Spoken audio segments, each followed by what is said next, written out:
ఒకరోజు సాయంకాలం 6 గంటలైంది. గుడికి వెళ్తున్నాను. సాయంకాలం ఈవినింగ్ మామూలుగా స్నానం చేసి స్వామివారి సాయంకాల ఆరాధనకు వెళ్తుంటాను. వెళ్తుంటే స్వామివారి తేరు ఉంది కదా, తేరు దాటుతూ ఉన్నప్పుడు ఎదురుగా సహస్ర దీపాలంకార మంటపం కనిపిస్తుంది.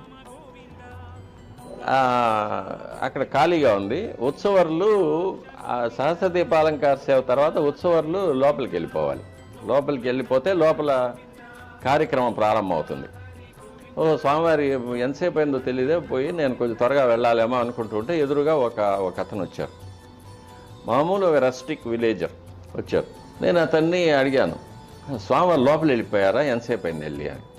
అతను లేదే, దక్షిణ మాడు ఎదుగుండా వెళ్ళారు అన్నాడు. అప్పట్లో ఇప్పుడైతే రోజు స్వామివారి ఉత్సవం వస్తారు, సహస్ర దీపాలంకార తర్వాత వీధి ఉత్సవం వస్తారు. అప్పట్లో ఏమంటే శుక్రవారం కానీ శ్రవణ నక్షత్రం రోజు కానీ మాత్రమే స్వామివారు బయట వచ్చేవారు ఉత్సవానికి. లేకపోతే సహస్ర దీపాలంకార సేవ చేసుకొని లోపలికి వెళ్ళిపోయేవారు పడికావల ద్వారా. ఈరోజు శుక్రవారం కాదు, శ్రవణ నక్షత్రం కాదు, ఈరోజు ఎందుకు? అవును, మళ్ళీ ఆయన్ని అడిగాను, ఈరోజు శుక్రవారం కాదు కదా అన్నాను. అని అన్నారు, ఓ మలయప్ప స్వామిని అడుగుతున్నారా, ఆయన లోపలికి వెళ్ళారు అన్నారు. మరి అక్కడే వెళ్ళింది ఎవరు అంటే పెద్ద ఆయన అటు వెళ్ళాడు అన్నాడు. అనేసి ఇట్లా వెళ్ళిపోయాడు ఆయన.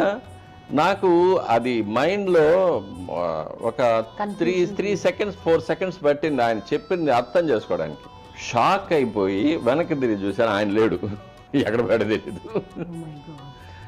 పెద్ద ఆయన అంటే తిరుమలలో మనకు పురాణాల్లో చెప్పిండేది కూడా, స్వామివారు ఒక 30 ఏళ్ల యువకుడిగా ఒక్కొక్కసారి అమ్మవారితో ఉంటారు, లేక అమ్మవారు లేకైనా కూడా గుడి పరిసరాల్లో కానీ మన వెంకటాచల పర్వతాలు ఆ అడవుల్లో కానీ స్వామివారు సంచరిస్తూ ఉంటారు. వారికి ఏదైనా భక్తుల్లో ఎవరైనా అంటే నిజమైన భక్తుల్లో ఎవరికైనా ఏదైనా సందేశం ఇవ్వాల్సి ఉంటే, లేకపోతే ఎవరైనా అనుగ్రహించాల్సి ఉంటే చూస్తూ ఉంటారు, లేకపోతే ఏం జరుగుతూ ఉందని చూస్తూ పోతూ ఉంటారన్నమాట. ఆయన విహరిస్తూ ఉంటారనేది సత్యం. అది చాలా సార్లు తెలుసు మాకు.